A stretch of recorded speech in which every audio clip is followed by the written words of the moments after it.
मुखिया चुनाव का इंतजार कर रहे हो तमाम लोगों के लिए इस वक्त की बड़ी खबर है। देखिए, अब मुखिया चुनाव को जो तारीख दी गई थी, यानी कि जो दावे किए जा रहे थे कि मुखिया चुनाव इस वक्त समय पर होगा, अब आप मानकर चलिए कि उसकी समय सीमा बढ़ गई। यानी दिसंबर माह में जो चुनाव कराने की तैयारी थी, अब वो नहीं होगा, उसकी तारीख बदलने वाली है, आगे बढ़ने वाला है डेट। लेकिन उससे पहले जो परिसीमन होने वाला है, परिसीमन के बाद लगभग 8,000 से अधिक जो है वो पंचायतों का इतिहास भूगोल बदलने वाला है। RNP ग्रुप ऑफ इंस्टीट्यूशंस में नर्सिंग और पैरामेडिकल कोर्सेज में नामांकन शुरू। आधुनिक लैब, अनुभवी फैकल्टी और बेहतर प्रैक्टिकल ट्रेनिंग के साथ रोजगार की मजबूत तैयारी। बेटीज बेटों के उज्जवल भविष्य की शुरुआत RNP ग्रुप के साथ। यानी कि वो सब कुछ होने वाला है जो आपने सोचा नहीं होगा।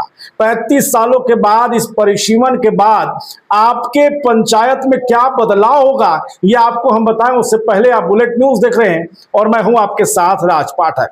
देखिए, आपको मालूम है कि इस बार पंचायत चुनाव से पहले परिसीमन होना है। परिसीमन को लेकर के सबसे बड़ा सवाल कि आखिरकार परिसीमन जो है वो पंचायत चुनाव से ठीक पहले क्यों कराया जा रहा है। तो उसके लिए आपको बता दें कि सरकार के द्वारा जो दलीलें दी गई हैं, उसके लिए दो सबसे बड़ा कारण बताया गया है, जिसमें सबसे पहला कारण है 35 साल से परिसीमन न होना। वहीं पर आपको बता दें कि आबादी बढ़ गई है और परिसीमन जो है वो नहीं हुआ है। यानी कि अगर राज्य की पंचायतों का आखिरी बार जो परिसीमन है 1991 की जनगणना के आधार पर 93-94 परिसीमन हुआ था, तब राज्य की जो आबादी थी वो करीब 8 करोड़ 63 लाख के करीब थी।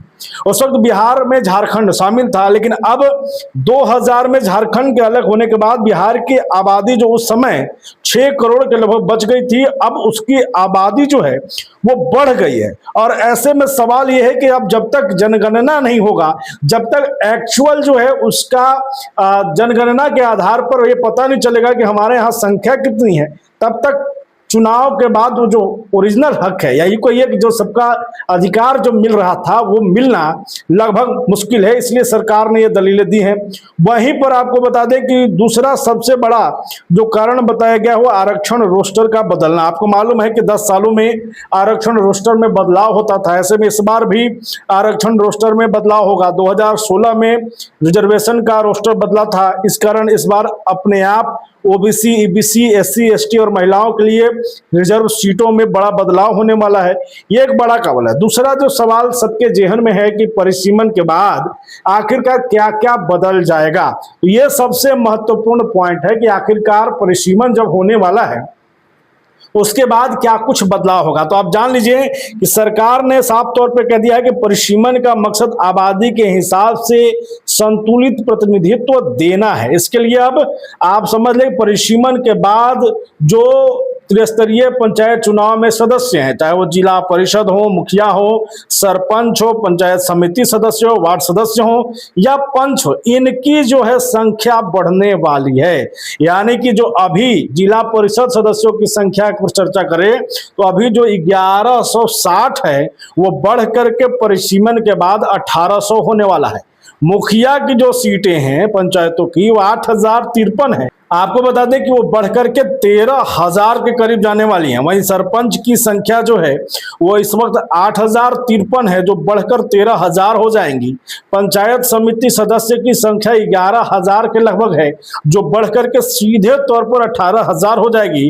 वार्ड सदस्यों की संख्या जहां 1,15,000 है, वो बढ़कर सीधे तौर पर 1,80,000 हो जाएगी। और पंच की जो संख्या है वो इस वक्त 1,15,000 है, उनकी संख्या 1,80,000 के करीब हो जाएगी। यानी कि सीधे तौर पर एक बड़ा बदलाव होगा। आबादी के अनुसार जो है ये बड़ा बदलाव होने वाला है और यही कारण है कि इस वक्त परिसीमन पर सबकी निगाहें टिकी हुई हैं। अब बड़ा सवाल यह है कि आखिरकार ये जो निर्वाचित संख्या है जिससे लोग चुने जाते थे, जिला परिषद, मुखिया, सरपंच या तमाम चीजें, उनकी क्या थी। देखिए, ग्राम पंचायतों में 6 पदों पर जनता डायरेक्ट वोटिंग कर चुनती थी, जिसमें अगर अभी की स्थिति को देखा जाए तो 1 लाख से 1.5 लाख के बीच जिला परिषद सदस्यों की होती थी, वोटिंग होती थी। 18 से 22,000 के करीब जो है मुखिया, 18,000 से 22,000 सरपंच, 12,000 से 15,000 के बीच में जो है वो पंचायत समिति सदस्य और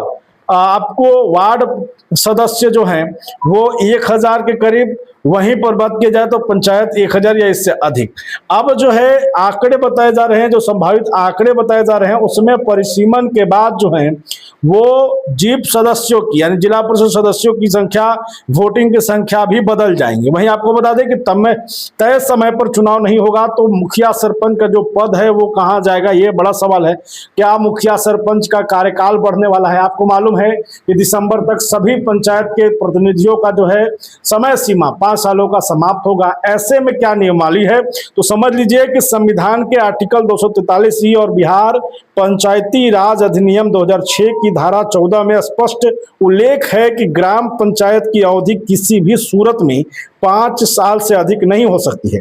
राज्य सरकार या राज्य विधानमंडल के पास ऐसी कोई शक्ति नहीं है वो पंचायतों में चुनाव न हो पाने की स्थिति में उसका अवधि 5 साल से अधिक बढ़ा दे।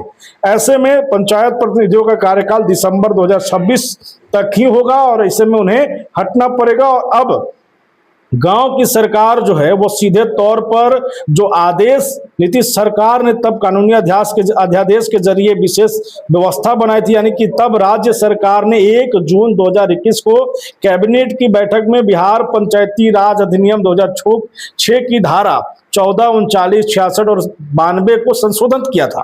इसमें कहा गया था कि पंचायत चुनाव नहीं होने की स्थिति में चारों स्तरों पर ग्राम पंचायत, ग्राम कचहरी, पंचायत समिति और जिला परिषद पर उनके संचालन के लिए परामर्शी समिति गठित होगी। यह समिति अगले चुनाव होने तक काम करेगी। यानी कि स्पष्ट है कि अगर कार्यकाल दिसंबर के बाद खत्म होता है तो तमाम जो जिला स्तरीय, पंचायती स्तरीय जो पदाधिकारी हैं, प्रतिनिधि हैं, यानी जिला परिषद सदस्य हो या मुखिया हो या पंचायत समिति सदस्य हो, सरपंच हो, तमाम पद वो सीधे एक बार में खत्म हो जाएगा दिसंबर के बाद उनका कार्यकाल। और फिर जो नई कमेटी बनाई जाएगी वो जब तक चुनाव नहीं होगा तब तक जो है उसकी निगरानी, उसके विकास के कामों में अपनी भागीदारी देंगे। तो ये साफ तौर पे है कि पंचायत चुनाव होने से ठीक पहले ये बड़े बदलाव होंगे। परिसीमन के बाद सीटों की संख्या बढ़ जाएगी। तमाम चीजें हैं।